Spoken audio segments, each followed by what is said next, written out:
नाज़रीन और सामईन, लखनऊ के पास रोडवेज़ की दो बसों में टक्कर की वजह से 6 लोग लुक़्मा अजल हो गए हैं, 6 लोग मर गए हैं, हादसे का शिकार हो गए हैं और 8 लोग ज़ख्मी हुए हैं।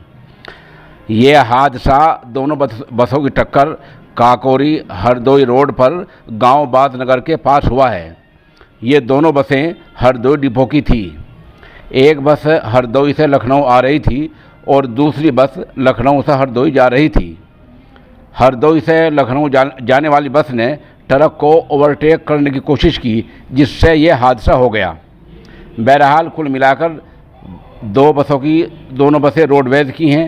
दोनों की ज़बरदस्त टक्कर हुई है और टक्कर में निस्फ दर्जन लोग 6 लोग लुक़्मा अजल हुए हैं, 6 लोगों की मौत हुई है और 8 लोग ज़ख्मी हुए हैं। इंतज़ामिया के आला अफसरान ने यह कहा है कि वो जो 24 घंटे में मुकम्मल रिपोर्ट पेश कर देंगे। हादसा आज ही सुबह के वक्त हुआ है, आज बुध का दिन है और ये ऐन हादसे की चंद तस्वीर मौके की हम आपको दिखा रहे हैं।